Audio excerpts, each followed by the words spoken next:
Good afternoon, good evening, whatever it is, wherever you are. This is John Paul Rai, and I'm coming to you from Tokyo, Japan. So recently, a couple of online media sources, including The Hollywood Reporter, came out and said that there was this paper written about how Russian bots were amplifying and multiplying the negative feedback about The Last Jedi.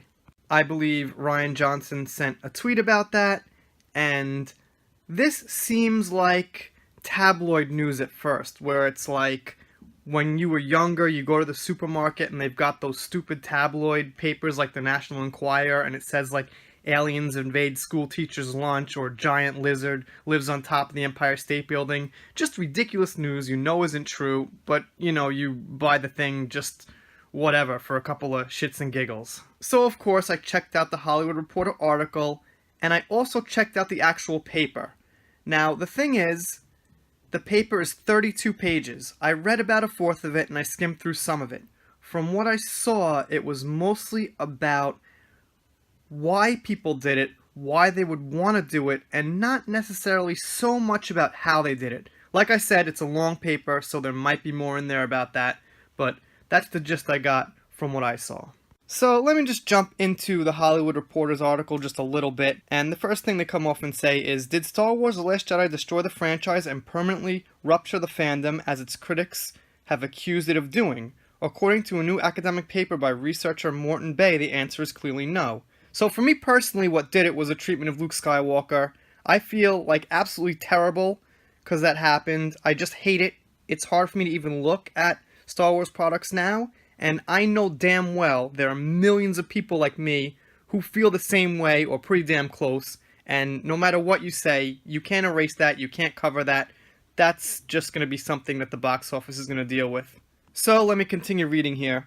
The paper titled Weaponizing the Haters, The Last Jedi and the Strategic Politicization of Pop Culture Through Social Media Manipulation examines the online response to 2017's Last Jedi, a movie that has come to be considered controversial among the larger fan base of the franchise.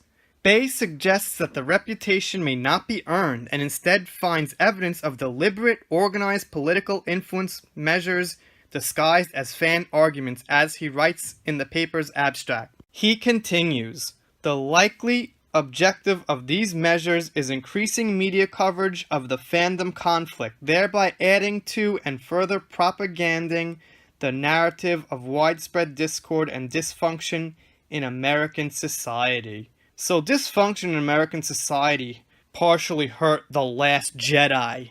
Go figure. The Last Jedi, out of all the movies in the cinema this could have hurt. I mean, persuading voters of this narrative remains a strategic goal for the US alt-right movement as well as the Russian Federation. So this is one big motherfucking government conspiracy that all comes down to The Last Jedi and convincing these Star Wars fandom that it's really actually good.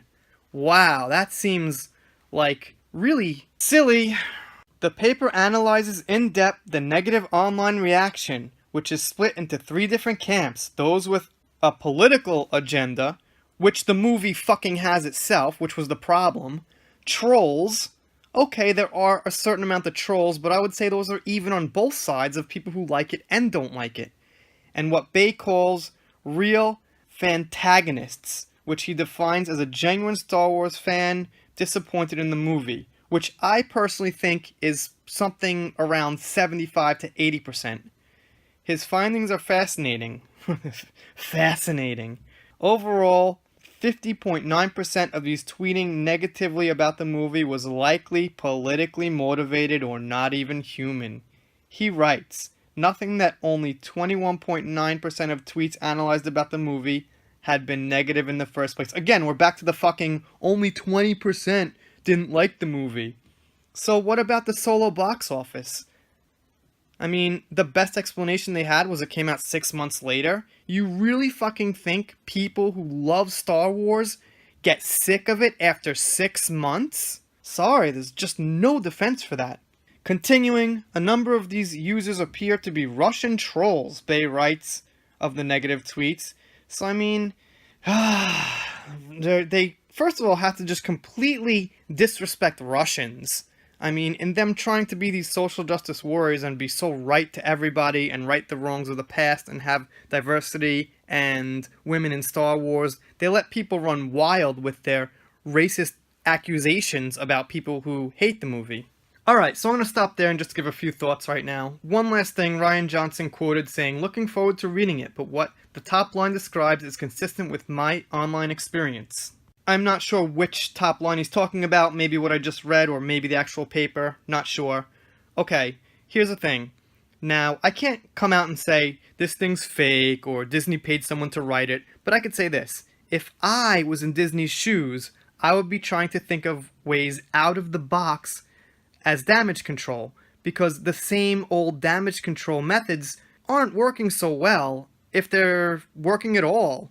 Probably only to the most casual moviegoer who doesn't care so much about Star Wars anyway are they working. So they need to think of out-of-the-box damage control methods that don't look like damage control.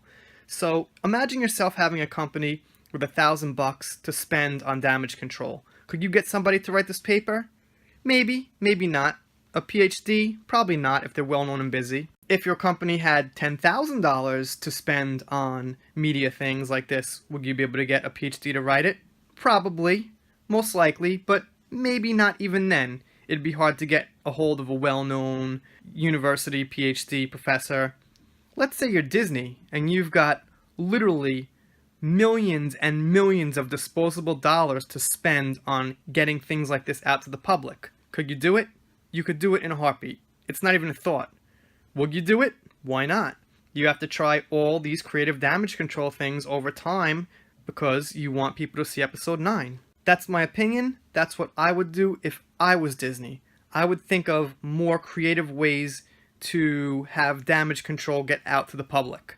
Not just the same old, we're canceling this movie, we're not canceling this movie, oh, we think it was timing. You know, people aren't going to buy that forever, and the fans they're trying to win back are not going to buy that.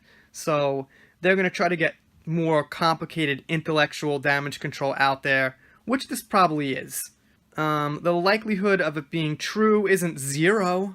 I would say Russian bots specifically, probably not, but it's not far-fetched to think that people who really hated The Last Jedi like myself, if they had the knowledge and, you know, tech savvy to do something like this, not too far-fetched to think that they wouldn't do it. But, you know.